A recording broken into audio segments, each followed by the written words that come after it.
Fun song to listen to, by the way. I'll have it in the descriptions down below. So today's guild assignment, last video that we did about the whole, like, let's see how high numbers can go. I decided let's try it again and see how high we can actually make a raw hitting number, or just a hitting number. Sorry, I still don't understand the whole idea between raw and just anyways. And I am so hyped to show you my findings. But first, disclaimer. I am not a pro unless you're talking about me being a professional idiot. Please follow people that actually know what they're doing. Affinity is a very important step in this entire process. And if this is to be correct, which this is AI, so don't trust it as much as you should. All that this says, have a grain of salt. Affinity functions as a critical chance. Determine the likelihood that your attacks will deal additional damage or extra damage. And there was a lot of ways that I went about doing this, but I kind of ran into a bit of a stump because you see in my head at the time, I needed a raw hitting greatsword, and then I needed a sleep hitting greatsword. One to put the monster to sleep, and then I would use the other greatsword that has a higher, more strong attack to then use it, which that would be effective, but you'll see later on why this is a bit silly. So the builds. I made a few amount of them because there was just so many that we went through. There was like 3 different builds I believe I used. There are a lot of different rough drafts that I did do, but this is the main one that we used. We used the Mizusune's arms and legs for the Coalescent proc because of its new passive. We want to equip our Arch-Tempered Raidao set from the head, chest, and waist. So not only that we proc Lord Soul, but also Thunderous Roar. The Coalescence is to boost up our sleep attacks so we can put the monster to sleep faster, while our Thunderous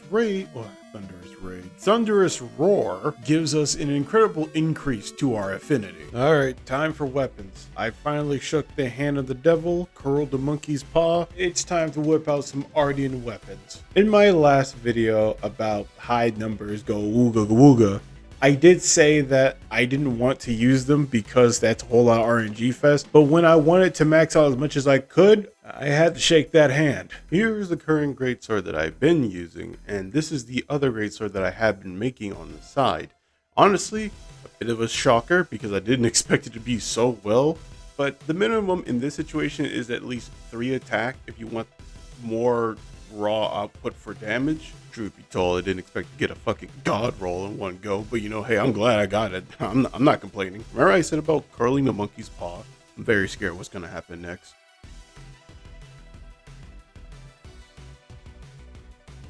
So this is the next part where I tell you about, you know, using the pill, your dust, and of course your demon drug. However, this is not the only thing that you need to do. We still need some extra oomph if we want to go all out. And at this point in time, we need a hunting horn. But I already told you to use 2 great swords, one for raw and one for... However, if you could just do what I just did earlier and not have to do what I'm about to do now, you don't have to worry about that. But I did kidnap 2 of my friends, so they had no other choice but to work with me on this video.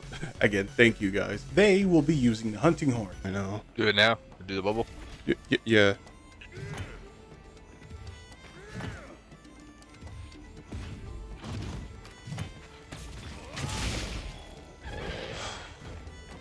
Wait, is this the right one? No, it's not. Hang on. I'm over here telling you what to do. I'm not even fucking prepared. Okay. Alright.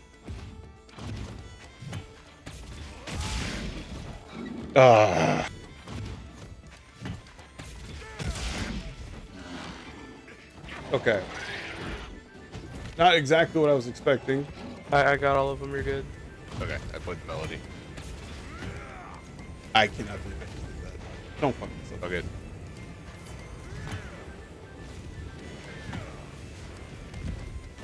I'm going to kill my... As you can see, this took a lot more preparation than what I was expecting, and it was rather frustrating. Yeah, that's why I just kept on reworking on the entire build. That's why we had so many different type of ways to use the said build to where I landed on this one that you see now. Thankfully, I did get the actual sword that I need, and I'm going to show you when I use that sword and when I use the regular sword.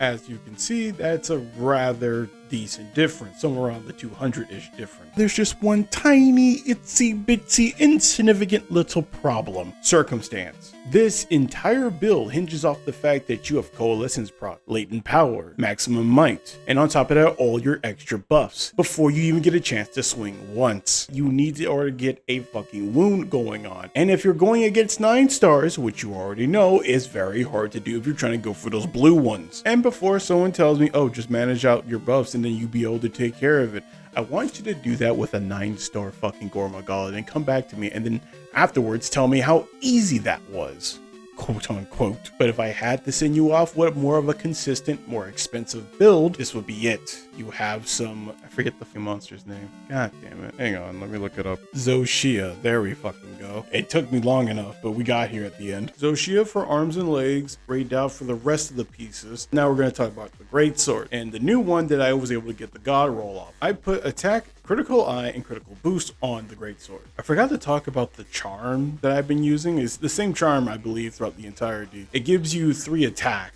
by the way. So any charm that gives you 3 attack, you're pretty much good. And if you want to say screw survivability and you don't really care about any form of health regen, fair enough. You do you, boo-boo. I have it to where you swap out one of the pieces of Zoshia, the arms I believe, and replace it with more Raid Dow so that you can proc Thunderous Roar level 2. Keep in mind, I have not performed these numbers outside of the training area. Like I said, I feel like this was like precise of precision and I have yet to pull it off outside. But at that point, I'm going to leave that up to you mercs to figure it out. By all technicalities, we did complete the quest that we set out to go do, just not how I wanted it to, until the next assignment.